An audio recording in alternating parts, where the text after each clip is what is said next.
Hello বন্ধুরা, আজকে যে মুভি তোমাদের সামনে এক্সপ্লেন করতে চলেছি এটি 2019 সালে একটি রিলিজপ্রাপ্ত মুভি। এটির নাম হলো দ্য এঞ্জেল হ্যাজ ফলেন। এই মুভির তিনটি পার্ট রয়েছে, মানে তিনটা আলাদা আলাদা মুভি নিয়ে এটা তৈরি। সো যাই হোক, বেশি কথা না বাড়িয়ে মুভির এক্সপ্লেন শুরু করা যাক। সো মুভির প্রথম সিনে আমরা দেখতে পাই যে হচ্ছে অনেকগুলো সৈন্য একজনকে মারার চেষ্টা করছে, এবং এখানে আমরা দেখতে পাই যে এখানে হলো দেখানো হয় মাইককে। আসলে মাইক বেনিকে আমরা জানি যে এর আগে লার্নার হ্যাজ ফলেনের এই অভিনেতা হিসেবে কাজ করেছিল, এবং এর কাজ হলো প্রেসিডেন্টকে বাঁচানো। যাই হোক, তো এখানে এসে শুরু করে তার ধুমধাম অ্যাকশন স্কিল, এবং হচ্ছে সে একের পর এক একজনকে হচ্ছে খপ মারতে থাকে এবং সামনে আগাতে থাকে, মারতে থাকে। শেষ পর্যন্ত সে দেখা যায় হেলিকপ্টার নিয়েও তারপরে আক্রমণ শুরু করা হলো। শেষ পর্যন্ত সে সবাইকে মেরিয়ে আগে বাড়তে থাকে। তো বাড়তে বাড়তে সামনে যাকেই পায় তাকে হত্যা করে। পুরো স্কোয়াড মিলেও তার কিছু করতে যখন মানে শেষ পর্যন্ত এসে দেখা যায় এবং তাকে গুলি করে। তখন আমরা বুঝতে পারি যে আসলে এটা ট্রেনিং সেট। এবং এই মাইকের পাশের বন্ধুটা হলো, এর নাম হলো ওয়েড। ওয়েড হলো মাইকের পুরাতন বন্ধু। তারা একসঙ্গে বেশে হচ্ছে মিলিটারি সার্ভিস ছিল। সেখানে একজন লোক মাইকের উপর রাগান্বিত হয় কারণ সে তাকে লাথি মেরে ফেলে দিয়েছে। এখানে আমরা তাদের কথোপকথনে বুঝতে পারি মাইক হলো সিক্রেট সার্ভিসের ডিরেক্টরের পদোন্নতি পেতে চলেছে, মানে তার নাম রয়েছে লাস্টে।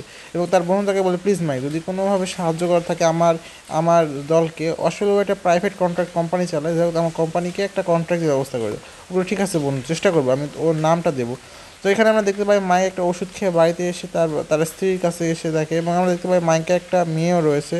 তার স্ত্রী হলো, এখানে স্ত্রীর নাম হলো লেয়া মাইক। সো তারা দুজন এখানে গল্প করছে যে প্লিজ তুমি গোসল করে এসো, কেননা তোমার গা দিয়ে গান পাউডারের গন্ধ আসে। যাক, এখানে আমরা দেখতে পাই মাইক তখন ডক্টরের কাছে বলে যে, ডক্টর বলে, মাইক তুমি কী কাজ করো? সে তাকে এই কথাটা সত্য না বলে বলে যে কম্পিউটার সেলস। তোমার স্পাইনে অনেক গুরুত্বপূর্ণ ফ্র্যাকচার রয়েছে, যদি তুমি হলো একটি বম, জাস্ট কোনো কারণ বিস্ফোরণ হতে চলে যাবে। এখানে আমরা দেখতে পাই প্রেসিডেন্ট ট্রাম্বলকে, আর ট্রাম্বলের সাথে আমরা মাইককেও দেখতে পাই। তো এখানে ট্রাম্বল একটি সংবাদ সম্মেলনে একজনকে জিজ্ঞেস করা হয় যে আপনি রাশিয়ার যে আগ্রাসন, এই বিষয়ে আপনি কী জবাব দেবেন? সে বলে যে না, এখানে আমার কোনো জবাব নেই, আমাদের আগেকার প্ল্যানে আমরা চলবো। এখানে জিজ্ঞেস করা আসছে আপনার কি কন্ট্রাক্টরদেরকে কি জব দেওয়ার জন্য কি আপনাদের সরকার কি বাতিল করে চলেছে প্রাইভেট কন্ট্রাক্টরদের?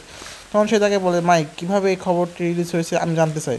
মাইক বলে, আমি না। তখন সে তাকে বলে আবার এই খবরটি রিলিজ হয়েছে, অর্থাৎ এখানে কেউ একজন রয়েছে যে প্রেসিডেন্টের প্রায় প্রত্যেকটি খবর বাইরে রিলিজ করে দেয়। তো এখানে আমরা দেখতে পাই বাদ দিয়ে মাইক বাড়িতে এসে তখন মাইকের সঙ্গে তার সেই বন্ধু দেখা করতে আসে, এবং সে তখন মাইককে তাদের মিলিটারি গল্প শোনে। মাইক তার মিলিটারি জীবন সম্পর্কে কিছু না বলে তখন মাইকে স্ত্রী বলে, প্লিজ একটা বলুন। তখন সে তাকে বলে যে মাইক সে একটা লোক ছিল যে অনেক ভালো তৈরি করতো, হচ্ছে পাই। তো সেই পাই করার লোকটি 10 কিলোমিটার দূর থেকে আসে। তো মাইক এতটাই জেদি স্বভাবের ছিল, সে সবার কাছ থেকে টাকা নিয়ে এনে সেই লোকটি একটি মোটরসাইকেল কিনে দেয় যাতে সে ঠিক করে আসতে পারে। তো যাই এখানে মাইক তখন মাইক আর একসঙ্গে গল্প করছিল, এবং সে তার গল্পে গল্পে বলে যে তুমি কি দেখে তোমাকে ভালো মনে হচ্ছে, কোনো সমস্যা নেই। সে বলে না, কোনো সমস্যা নেই। যাক, এখান থেকে তারপরে দেখা যায় যে মাইক তার তার স্ত্রী এবং সন্তানকে সে জড়িয়ে ধরে বলেছে আমার কাজে যেতে হবে, আমি 2-1 দিনের মধ্যে চলে আসছি। সুতরাং এখানে মাইকের যাওয়ার সময় একটা কথা মনে পড়ে, তার বন্ধু তাকে লায়ন বলেছে, মনে রাখবো আমরা হলো লায়ন। যাক, লায়নের কথা বাদ দিই। তো আমরা এখানে দেখতে পাই যে আমাদের প্রেসিডেন্ট ট্রাম্বল নদীর ধারে এসে মাছ ধরতে। এখানে মাইক বলে, সব কিছু কি ঠিক আছে? হ্যাঁ, সবই ঠিক আছে স্যার। বলে, স্যার আপনি যে এই সময় এসে এখানে, এতই ঠান্ডা যে আমরা দাঁড়াতে পারছি না স্যার, তো আপনি এখানে এসে কী পাবেন? মাছ কি পাবেন এক একটা? তখন বলে যে মাইক তুমি এটা বুঝবে না, এটার হচ্ছে কি মজা আছে আমি বুঝি। তো সে তখন প্রেসিডেন্টকে বলে যে স্যার আমি একটা কথা বলতে চাই, আসলে আমার আমার বলতে গিয়ে সে তখন হচ্ছে অজ্ঞান হয়ে যায়। মাইক বলে, তখন প্রেসিডেন্ট তাকে বলে তুমি তাড়াতাড়ি গিয়ে হচ্ছে রেস্ট নাও, এবং সে তাকে তার জায়গায় মরফিনকে আসতে বলে। মরফিন হলো মাইকের নিচের পোস্টে চাকরি করে, একজন সিক্রেট সার্ভিস সদস্য। এখানে দেখতে এক ধরনের লঞ্চার ধরনের জিনিস, সেখান থেকে লঞ্চ করা শুরু করে। মাইক যখন কাছাকাছি আসছিল ঠিক সেই মুহূর্তে তার টিমের বাকি লোকরা দেখতে পায় আকাশের উপর এক ধরনের ছোটো ছোটো হচ্ছে পাখির মতো, পাখির ঝাঁক। প্রথমে তারা কিছু বুঝতে না পারলেও পরে বুঝতে পারে যে এটা আসলে পাখি ঝাঁক, এটা এক ধরনের ড্রোন, এবং এটা হলো সুসাইড ড্রোন। এখানে এসে সবাইকে একের পর এক বিস্ফোরিত হতে থাকে এবং সবাই একের পর এক মরতে থাকে। তারা এদিকে গুলি করা শুরু করলো, বাট এখানে কোনো লাভ হচ্ছে না, কারণ তাদের কাছে ফেসিয়াল রেকগনিশনের মাধ্যমে তারা খুঁজে খুঁজে থেকে তাদেরকেই মারছে, এবং সবাই সেখানে একের পর এক মরতে শুরু করে। এদিকে আমরা মাইককে, যখন মাইকের পালা আসে তখন মাইককে তারা না মেরে ছেড়ে দেয়। তো এই ব্যাপারটা আমরা পরে বুঝতে পারবো। তো এই অ্যাটাকে প্রায় ম্যাক্সিমাম লোকই মারা যায়, এবং আমরা প্রেসিডেন্ট ট্রাম্বলের সেই এইকে দেখতে পাই, সেই ট্রাম্বলের বোটটিও ধ্বংস হয়ে যায়। বাট শেষ সময় তার সেই কলিগ প্রেসিডেন্টকে নিচে নামিয়ে দেয়, এবং মাইক তখন তারা দুজনে মিলে লাভ দেয়। তো এখানে দেখতে পাই যে তারা তখন সেখানে কিছু ডিএনএ স্যাম্পল রেখে সেই গাড়িটি রেখে চলে যায়। তো এখানে তার মাইকের স্ত্রী দেখতে পায় যে ট্রাম্বলের উপর প্রাণঘাতী আক্রমণ করা হয়েছে এবং তাকে তখন সেন্ট ম্যাথিউস হসপিটালে নিয়ে যাওয়া হয় এবং এখানে মাইককেও নিয়ে আসা হয়। তো তারা তখন বলে যে প্রেসিডেন্টকে ভিআইপি সুইটে এবং মাইককে ওয়ার্ডে নিয়ে দাও। বাহ, এটাই হলো জীবন। যাই হোক, তো সেখানে হচ্ছে ভাইস প্রেসিডেন্ট আসে। এই ভাইস প্রেসিডেন্ট বলে কি একে টিকবে না মারা যাবে, তখন বলে যে আমরা কিছু বলতে পারবো না, ইন্টারনাল কোনো ড্যামেজ নেই, বাট এখন ওয়েট করা লাগবে। তো যাই হোক এখান থেকে আমরা ভাইস প্রেসিডেন্টকে ক্ষমতা দিয়ে দেওয়া হয় এবং এফবিআই জায়গাটা সে দখল করে নেয় এবং তাকে শপথ পড়ানো হয় এবং শপথের এদিকে আমরা এফবিআই খোঁজ খবর জানতে পারি যেটা এক ধরনের ড্রোন ছিল এবং এফবিআই যে লিডার তার নাম হলো হেলেন। যাই হোক, তো এখানে আমরা দেখতে পাই যে মাইকের স্ত্রী এখানে এসে বলে যে প্লিজ আমাকে এর সাথে দেখা করতে হবে, বলে যে তোমরা দুইজন একটা রুমে গিয়ে বসো এবং এখানে দেখতে হঠাৎ করে মাইককে কাফস দিয়ে রাখা হয়। তখন সেখানে বলে যে তখন হেলেন জিজ্ঞেস করে তোমার নাম কি, পরিচয় কি। সে তাকে তার পরিচয় বলে যে আমার নাম মাইক বেনি, আমি সিক্রেট সার্ভিসের সদস্য। তখন বলে যে কী মনে আছে তোমার, শেষ মনে আছে যে প্রেসিডেন্টকে আমি নদী দিয়ে ঝাঁপ দিয়েছিলাম, সে তো বেঁচে আছে রাইট, প্রেসিডেন্ট কি ঠিক আছে? তখন তাকে বলে হ্যাঁ প্রেসিডেন্ট তো ঠিক আছে। তার স্ত্রীকে বলে আচ্ছা তোমার ব্যাঙ্ক অ্যাকাউন্টে যে $10 মিলিয়ন এসেছে, $10 মিলিয়ন রহস্যটা কি, কোথা থেকে এসেছে? এবং তো আপনার স্বামী প্রায় গত 6 মাসে প্রায় 12টি ডক্টর চেঞ্জ করেছে তার পেন কিলারের সমস্যার কারণে। এখানে তখন মাইকের আকাশ ভেঙে পড়ে, কেননা সিক্রেট সার্ভিস সদস্যরা ভাবছে যে মাইকই নিজে প্রিসাইজ অ্যাটাক করে তাদেরকে সবাইকে মেরে দিয়েছে এবং যেহেতু সে একাই বেঁচে গেছে। তো এখানে মাইকের স্ত্রীর উপর তো এফবিআই পুরো নজর রাখছে এবং তার ঘর তছনছ করে দিয়েছে। তো এদিকে মাইককে নিয়ে যখন তারা যাচ্ছিল তখন তাদের উপর একটা হঠাৎ আক্রমণ হয় এবং সেই হঠাৎ আক্রমণের সব গাড়ি বন্ধ হয়ে যায়। এখন ইলেকট্রনিক্স এভাবে হ্যাক করা যায় কিনা জানি না, এবং তারা সবাই সামনে 2 গাড়ি থাকা সকলকেই ধোপাধোপ উড়িয়ে মেরে দেয়। তো যাই হোক, মেরে দেওয়ার পরে তারা যখন সেই গাড়িতে আসে, শেষ গাড়িতে এসে তখন তারা মাইককে বার করে নিয়ে আসে এবং ওখানকার থাকা 2 অফিসারকেও মেরে তারা যখন সামনে যেতে শুরু করে তখন এখানে একজন বলে যে আমাদের 5 মিনিটের মধ্যে লোকেশনে পৌঁছাবো। সো যাই হোক, 5 মিনিটের লোকেশনে পৌঁছানোর আগে আগে হচ্ছে তারা মাইক তখন সেখানে শুরু করে এক অস্থির লড়াই এবং লড়াই সে সর্বস্ব দিয়ে লড়াই করে তাদের আশেপাশে থাকা সকলকেই মেরে দেয় এবং মেরে দিয়ে সামনে আগাতে থাকে। তো সামনে আগানোর সময় সে M16 রাইফেলের মধ্যে একটা এমন কিছু বার করে সে তার কাপসগুলো খুলে ফেলে। আসলে কি আমি জানি না, এটা সিক্রেট সার্ভিসই ভালো বলতে পারবে। সেখান থেকে সে বুঝতে পারতো সেই লোক যে তাকে সেই দিন আক্রমণ করেছিল, আক্রমণের কারণে সে তাকে চিল্লাইছিল, তখন সে আর বুঝতে বাকি থাকে না তার সেই বন্ধু। তো এদিকে এফবিআইয়ের কাছে খবর পৌঁছে যায় যে মাইক বেনি পালিয়েছে। তো মাইক বেনি পালানোর কারণে তখন শুরু হয় এফবিআইয়ের সবচেয়ে বড় ম্যানহান্ট। তো ম্যানহান্টের উপরে তারা তখন তার সেই বন্ধুরও সেই কটা লোকের ডেড বডি পায়, বাট তাদের কোনো রেকর্ড ছিল না কারণ তার রেকর্ড সব মুছে দিয়েছিল। তো এখানে তার বন্ধুরা বলে যে তার সেই বন্ধু ওয়েড তখন বলে যে আমরা মাইককে ফাঁসানোর জন্য সব কিছু করেছি, আমাদেরকে জীবনে রাখতে হবে, মাইককে ফাঁসিয়ে দিয়ে আমরা এখান থেকে বেঁচে যাবো এবং আমরা কন্ট্রাক্টটা পাবো। তো এখানে মাইক তখন তার স্ত্রীকে ফোন দিয়ে বলেছে যে তুমি কি ঠিক আছো? তো হ্যাঁ, এই রিপোর্টার বাড়ির সামনে, তো ঠিক আছে সমস্যা নেই, বাড়ির বাইরে যাবে না, রিপোর্টার থাকলে কেউ কিছু করতেও পারবে না। তো যাই হোক, এখানে তখন মাইককে তারা লোকেশন ট্রেস করা শুরু করে এবং সে তাকে বলে যে আমাকে যেতে হবে, কিন্তু তখনই তার পিছনে একজন বন্দুক তাক করে বলে যে প্লিজ যে ফোনটি থামো, হ্যান্ডস আপ। এবং তখন তার আগে যখন থেকে তখন ও বা মাইক বেনি, আমরা তো মনে হয় তোমার মাথার উপরে কোনো বাউন্টি রয়েছে, অবশ্যই প্লিজ সিক্রেট সার্ভিসকে ফোন করো। তখনই মাইক বেনি তার অসাধারণ স্কিল দেখিয়ে তার হাতে বন্দুক কেড়ে নেয় এবং তখন তার সামনে থাকা বন্ধু প্লিজ আমি এই কারণে মরতে চাই না। এবং তখন মাইক বেনি তার কাছ থেকে নিয়ে একটা ট্রাক নিয়ে সে তখন দৌড়াতে শুরু করে। তো এই ট্রাকটা নিয়ে 2টা পুলিশ গাড়ি তার পিছে যায়, কিন্তু একটা পুলিশ গার্ড সন্দেহ করে তার পিছনে নেওয়া শুরু করে।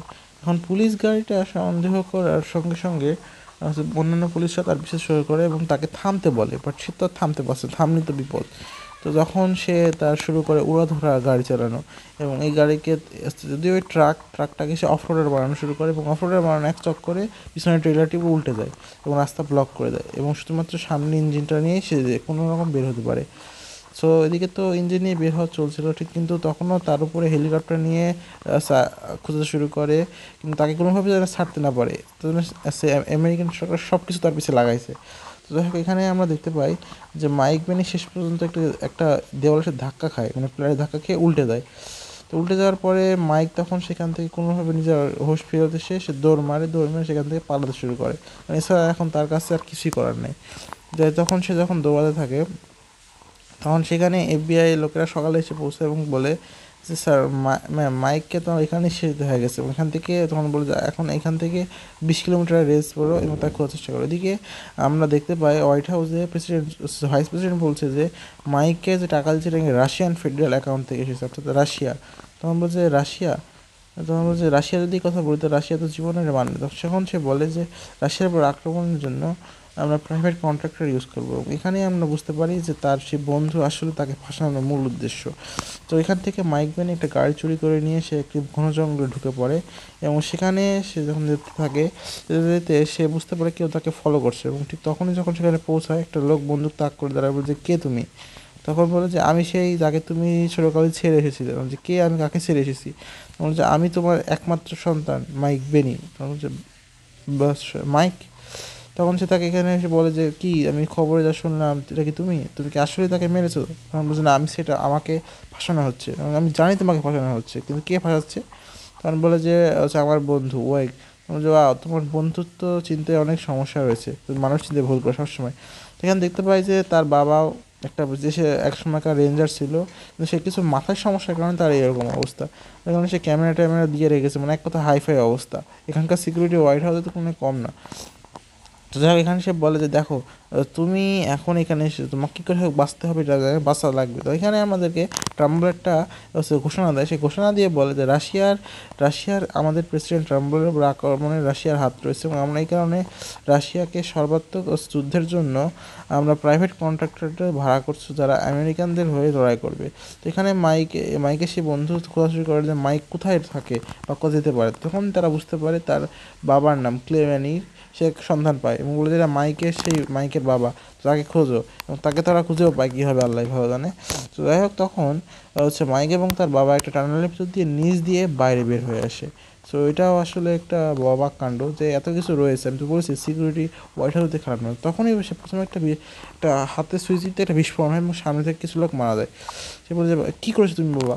তখন বলছে তুমি নিচে থাকো আমি দেখছি। এই কথা বলে মাইক যখন সামনে যায় তখন সে একটা একটা মারতে থাকে, বাট মারার বদলে উল্টে সেই মারাটা পড়ে যায়, কেননা এখানে তো একের পর এক বিস্ফোরণ হচ্ছে। মাইকের মাথা টাল হয়ে যায় যে কীভাবে কী হচ্ছে, সে কিছুই বুঝতে পারছে না। কিন্তু চলতেই থাকে একের পর এক বিস্ফোরণ। একের পর এক বিস্ফোরণে শেষ পর্যন্ত হচ্ছে পুরো কম্পাউন্ডে বিস্ফোরণ শেষ হয়ে যায়। তো মাইক তখন সব লাশগুলোকে এক জায়গায় করে সে তখন রেডিওতে তার খবর শোনায় এবং রেডিওতে বলে যে আছে ট্রাম্বলের ভাইস প্রেসিডেন্ট তো একটা যুদ্ধই করবে, তোমাকে যে করেই হোক ট্রাম্বলকে উঠাতে হবে এবং এটা থামাতে হবে। তখন সে তার একটা মৃত লোকের কাছ থেকে ফোনটা নেয় এবং তার বন্ধুকে ফোন দিয়ে বলে যে দোস্ত আমাকে এরকম করার কোনো দরকার ছিল? বলে দোস্ত এটা বিজনেস, কিছু মনে করো না। তারপর বলে ঠিক আছে দোস্ত, তোমাকে আমি দেখে নেব এবং তোমাকে আমি অবশ্যই দেখে নেব। এ কথা বলেই তার ফোনটি কেটে দেয়। এবং এদিকে মাইক তো অত্যন্ত খেপে গেছে, কেননা তার তার এতদিনের বন্ধু যদি এই অবস্থা করে তার কী হবে। যাই হোক তার বন্ধু তখন তার কাছ থেকে টাইপরাইটার নিয়ে তার বাবাই সেখান থেকে দৌড় দেয় এবং সেখানে ফেডারেল পুলিশ অর্থাৎ এফবিআই খুব তাড়াতাড়ি চলে আসবে। যাই হোক তারা তখন দুজনে একটা হাইওয়ে ধরে একটা জায়গায় যাওয়ার সময় মাইক তখন তাদেরকে লোকেশনটা দেখিয়ে দিয়ে যায় একটা টোল পোস্টে। তারা এখান থেকে লোকেশনে পৌঁছায় এবং লোকেশনে পৌঁছানোর পরে তারা দেখতে পায় ঠিক একই রকম অনেকগুলো লোকের লাশ পড়ে রয়েছে এবং তাদেরও কোনো কোনো মানে কিছুই না, নাম ঠিকানা কিছুই লেখা নেই, সব হারায় গেছে। তো বুঝতে পারে যে ওই সেই সাগা, সেই তার বন্ধু যে প্রাইভেট কোম্পানিটি রয়েছে তার নাম হলো সাগা। তো সেই সাগার জন্য সে বলে যে আমি কিছু সাগার বিরুদ্ধে কিছু তদন্ত করেছি, তো আমি জানি ওকে, চলো খোঁজ নেওয়া যাক। তখন দেখতে পাই যে প্রেসিডেন্ট ট্রাম্বলের হালকা করে জ্ঞান ফিরে আসছে এবং তখন সে বুঝতে পারে হ্যাঁ প্রেসিডেন্ট ট্রাম্বল খুব লাকি টাইমে জেগে উঠেছে। তো এখান থেকে মাইক বলে যে বাবা বাবা আমি তোমাকে এর চেয়ে বেশি আর এখানে ইনভলভ করতে পারবো না, তাহলে তোমার জীবনও বিপদে পড়বে। তখন বলে যে এর পর থেকে তুমি কী করবে? তখন বাবা ক্লে বলে। তখন বলে যে মাইক বলে যে না সমস্যা নেই বাবা, আমি এখান থেকে একটা গাড়ি চুরি করবো, গাড়ি চুরি করে এখান থেকে প্রেসিডেন্ট ট্রাম্বলের কাছে যাবো, যাই হোক যে করে হোক আমাকে আমার নির্দোষীর হওয়াটা প্রমাণ করতেই হবে। তখন বলে ঠিক আছে। বলে মাইক তোমাকে ছেড়ে আমি যা ভুল করেছি আমি ভুলটা আবার করবো না। তো এই কথা বলে তখন প্রেসিডেন্ট তার বন্ধুর কাছে একটা কল আসে এবং কলে বলে যে তুমি মাইককে মারতে চেয়েছিলে সেটা কী হলো? তো প্রেসিডেন্ট এই সাইড থেকে যে ফোনটি করেছে আর কি আমাদের ভাইস প্রেসিডেন্ট তখন বলে যে তুমি $10 মিলিয়ন আমি তোমাকে দিয়েছি, তো তুমি মাইককে ফাঁসাই বলে, কিন্তু মাইকে তুমি ফাঁসাতে পারলে না, ফাঁসাতে পারছো বাট মারতে পারলে না। তখন বলে তার পরিবারকে এখন তুলে নিয়ে আসে এবং তখনই সেখানে তাদের পরিবারের উপর আক্রমণ করতে দুজন চলে আসে। সে বলে যে প্লিজ আমাদের সাথে চলো, না হলে এটা তোমার মেয়ের জন্য ভালো হবে না। তখন বলে যে না আমি যাবো না। তখন শেষ পর্যন্ত তার মেয়ে কেন দেয় এবং তাকে যখন বন্দুক ধরে তখন সে চলে যেতে বাধ্য হয়। তখনই ক্লে এসে তাদেরকে মেরে দেয়। সে বলে যে এভাবে আমি কখনো পরিচয় দিতে চাই না, আমি হলো মাইকের বাবা। তখন তার বউ বলে, মানে মাইকের বউ বলে যে একটা এমন কিছু বলে চাই না, আসলে মাইককে আমি 3 বছর বয়সে ছেড়ে চলে গেছি, 5 বছর বয়সে। সারা জীবন আমি এই বিষয়টা নিয়ে পস্তিয়েছি। সো আমি তোমাদেরকে এই জন্যই এসেছি যে তোমাকে বাঁচাতে, মাইকের কথা। তখন সে বুঝতে পারে হ্যাঁ এটা আসলে মাইক। যাক এখানে ট্রাভেলের বর্তমানে যে সিকিউরিটি প্রধান সে বলে যে স্যার আপনার মাইক মেনি আপনার আক্রমণ করার জন্য দায়ী রয়েছে। সে বলে যে হচ্ছে মাইক এটা হতেই পারে না। যাই হোক তখন সেখানে সিকিউরিটিতেও খুব হাইটেক হওয়া সত্ত্বেও মাইকের হচ্ছে মাইক সেখান থেকে শুরু করে এবং হচ্ছে সেই হেলেন সেখানে এসে পৌঁছায় এবং সে বলে যে আচ্ছা মাইকের সঙ্গে তোমাদের শেষ কবে দেখা হয়েছে। সে বলে যে মাইকের সঙ্গে আমার দেখা হয়েছে শেষ গত সপ্তাহে শুটিংয়ের দৌরান। সে বলে যে তুমি কিছু জানো। হঠাৎ করেই তখন তার বন্ধু হেলিকপ্টারের পাইলটকে সহ দুজনকে গুলি করে মেরে দেয়। আসলে বোঝা যায় না। সে এখন মরার জন্য পুরো প্রস্তুতি নিয়ে রেডি হয়েছে। সে বলে যে এখন আমাদেরকে যতই সম্ভব ট্রাম্বলকে দুনিয়া থেকে সরাতে হবে, তাই তাড়াতাড়ি একটা টিম গঠন করে চলো। তো যাই হোক মাইক তখন সেন্ট ম্যাথিউস হসপিটালে এসে পৌঁছায় এবং সেখানে সব কড়া পাহারা থাকা সত্ত্বেও মাইক যেহেতু সিক্রেট সার্ভিসে অনেকদিন কাজ করছে এবং যে ডিরেক্টর হতে পারে, ডিরেক্টর পদপ্রার্থী, তা তো সে তার কোনো বিষয় না। তাই সে তখন খুবই সহজে ইজি পিজি একজনকে অজ্ঞান করার সঙ্গে সঙ্গে সিকিউরিটি ভেজ ধরে এবং তাকে ভুলভাল রেডিওতে কমিউনিকেশন করে। এই ভুলভাল কমিউনিকেশনে সবাই তখন সেদিকে দৌড় দেয়।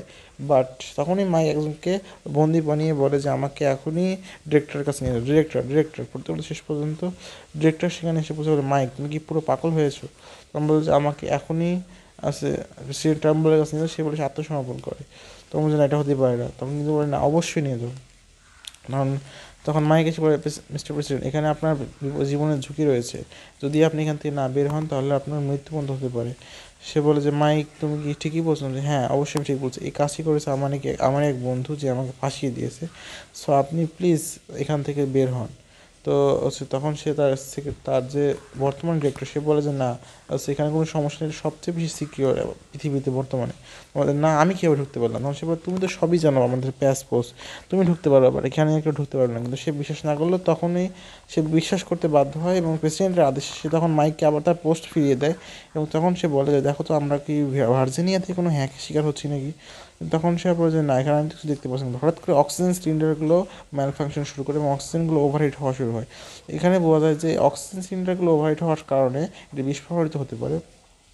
যাই হোক তারা তখন সেই পর্যন্ত এসে আসছে বেশি আর 2-3 মিনিটের মধ্যে এখানে এসে পৌঁছাবে এবং মাইক তখন প্রেসিডেন্টকে নিয়ে এখান থেকে বের হতে শুরু হয়। বুঝতে পারে যেখানে আর কিছুই করার নেই, খুব তাড়াতাড়ি এটা বিস্ফোরিত হবে। তখন সবাইকে হসপিটালের একাংশ খালি করার জন্য নির্দেশ দিয়ে দেওয়া হয়।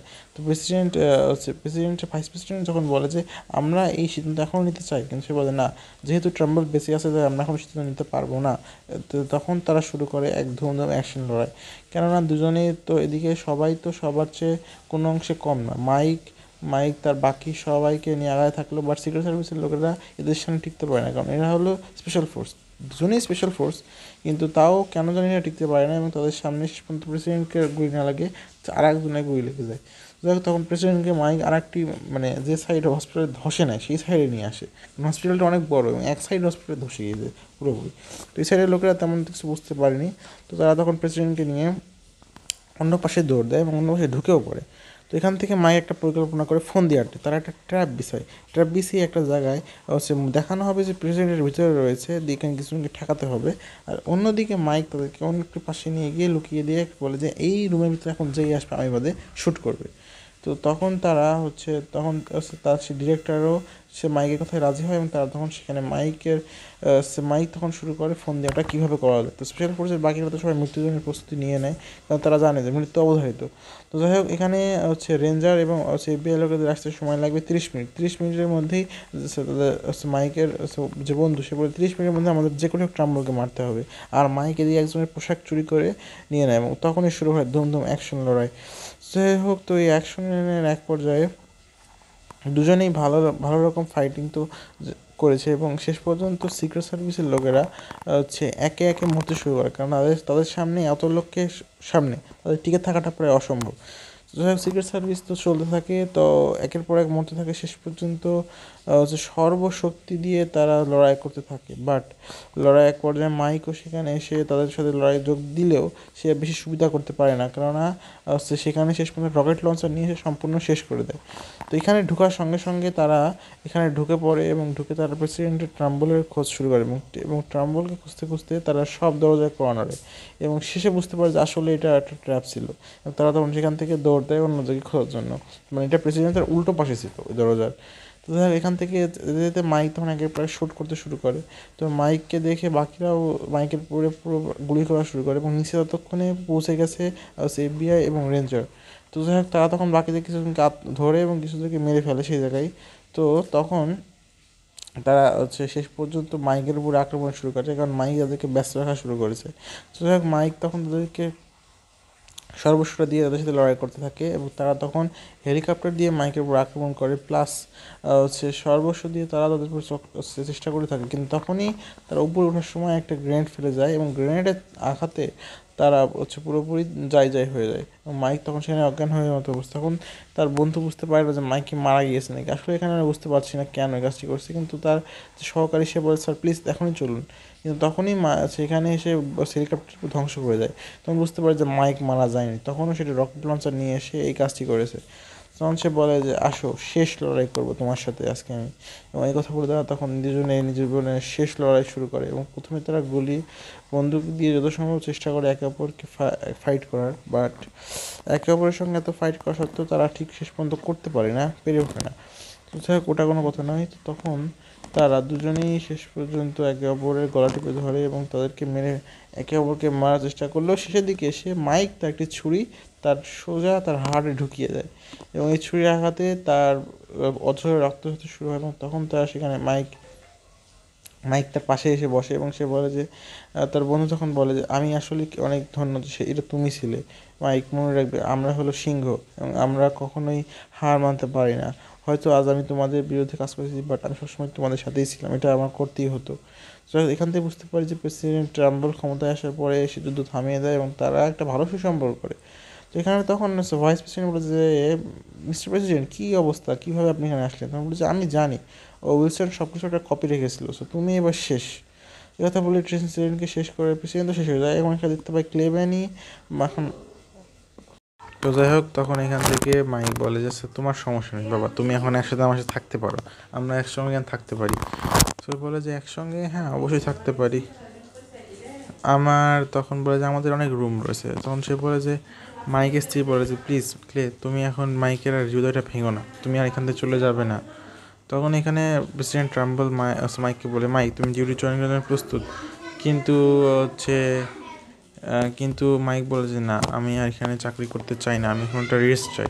তখন বলে যে না তুমি যদি এখান থেকে চলে যাও তাহলে এখানে আমাদের সাথে আর থাকার মতো কেউ নেই, সো প্লিজ এটি মনে রেখো, তোমাকে আমি ডিরেক্টরের জন্য অ্যাপ্রুভ দিচ্ছি, সো তুমি হবে সিক্রেট সার্ভিসের পরবর্তী ডাইরেক্টর।